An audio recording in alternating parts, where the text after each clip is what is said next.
Epic card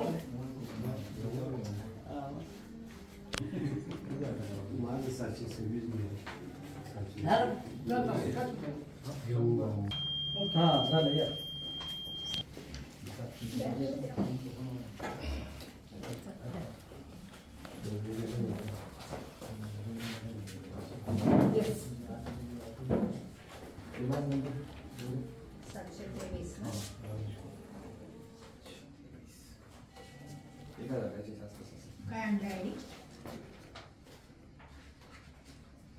Ramesh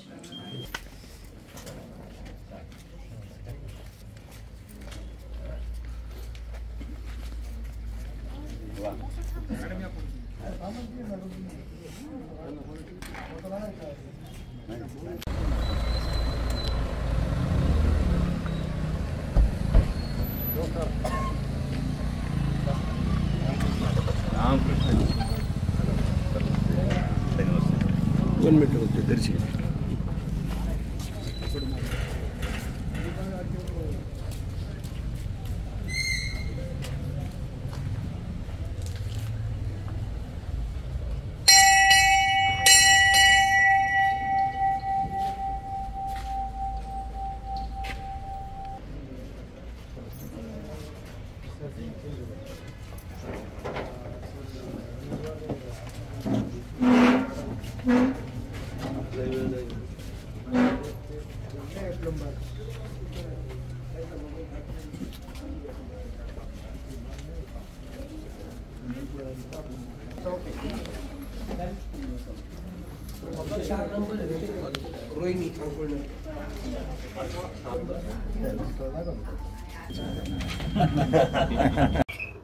खासदार साहेब मतदान केलेलं आहे, काय पहिली प्रतिक्रिया?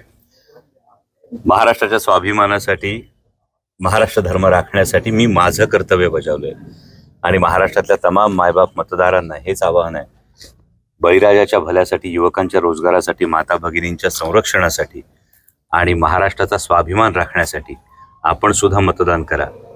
कुछ डाग अच्छे होते. तुम्ही मुंबईमध्ये जो पैसे वाटप प्रकरण जे पुढे आले भाजपचं, तर त्याबद्दल काय सांगा?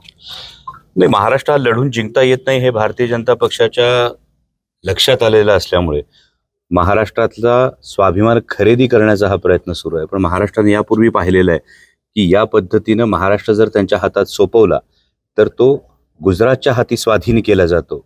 रोजगार गुजरातकडे जातात आणि दिल्लीतून गुबुगुबू वाजलं की नंदी बैलासारख्या फक्त माना हलतात. आणि महाराष्ट्राच्या जनतेनं हा निकाल घेतलेला आहे, मतदान कोणाला करायचं आहे, महाराष्ट्राचा स्वाभिमान कसा राखायचा आहे, आणि त्यामुळे पराभव समोर दिसत असल्यामुळे अशा पद्धतीनं मत खरेदी करता येतं का, हाच तो प्रकार असावा, या पलीकडे दुसरं. तुम्ही राज्यभर झंझावाती दौरा केला, सेलिब्रिटी खासदार म्हणून प्रचार केला, काय वातावरण होतं राज्यामध्ये? ते 100% महाराष्ट्रातल्या जनतेला गद्दारी आवडत नाही. महाराष्ट्राच्या जनतेला ज्या पद्धतीनं गेल्या 2-2.5 वर्षात राजकारण ज्या पद्धतीनं करण्यात आलं ते पसंत पडलेलं नाही. कारण एक वेळ महाराष्ट्र चुकीला क्षमा करतो पण गद्दारीला नाही.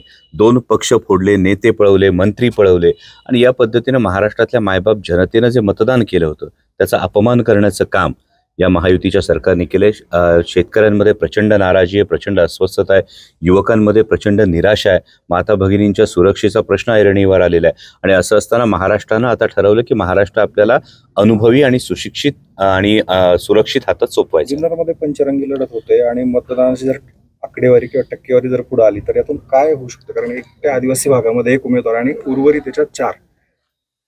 जुन्नर शिवजन्मभूमी आहे आणि शिवजन्मभूमीकडे येऊन संपूर्ण महाराष्ट्र नतमस्तक होतो. किल्ले शिवनेरीवर येऊन अख्खा महाराष्ट्र नतमस्तक होतो. त्यामुळं जुन्नरकर मतदारांवर एक मोठी जबाबदारी आहे आणि त्यामुळे जुन्नरचा आमदार, शिवजन्मभूमीचा शिलेधार हा निष्ठावंत, सर्वसमावेशक आणि सुसंस्कृत असाच असला पाहिजे, ही भावना प्रत्येकजण नक्की पाळेल. आणि त्याचबरोबरीनं आदरणीय शरदचंद्रजी पवार साहेबांना जुन्नरकर जनता नेहमीप्रमाणे साथ देईल. परिवर्तन असताना आपल्या गावातला किंवा आपल्या तालुक्यातला उमेदवार निवडून हे तुमच्यासाठी महत्वाचं आहे. कशी ही सगळी आता माझ्यासाठी राज्य सुरक्षित हातात जाणं हे जास्त महत्वाचं आहे. त्यामुळे तालुक्यातला आमदार तर 100% निवडून येणं हे आवश्यकच आहे. कारण इथे उमेदवार मी स्वतः आहे असं मी मानतो. राज्यात जागा किती दिली अंदाजे? तुम्ही दौरा केला राज्यात. महाविकास आघाडीच्या किमान 160 ते 165 जागा येतील हे चित्र स्पष्ट महाराष्ट्रात दिसतं. सुप्रिया सुळेंवरती बिटकॉइनचे आरोप झाले. हा पुन्हा भारतीय जनता पक्षाचा रडीचा डाव आहे.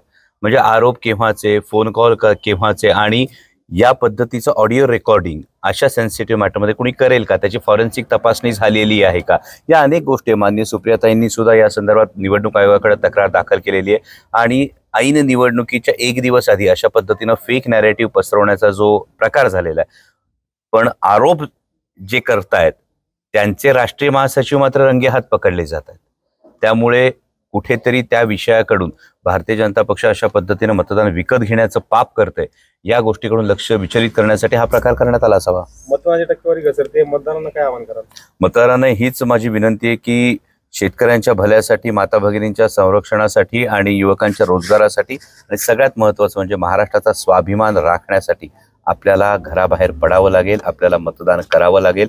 आपल्याला दाखवून द्यावं लागेल की महाराष्ट्र विकला जात नाही, महाराष्ट्र विकत घेता येत नाही, महाराष्ट्र फोडता येत नाही, महाराष्ट्र लढतो आणि लढून जिंकतो. आपला उमेदवार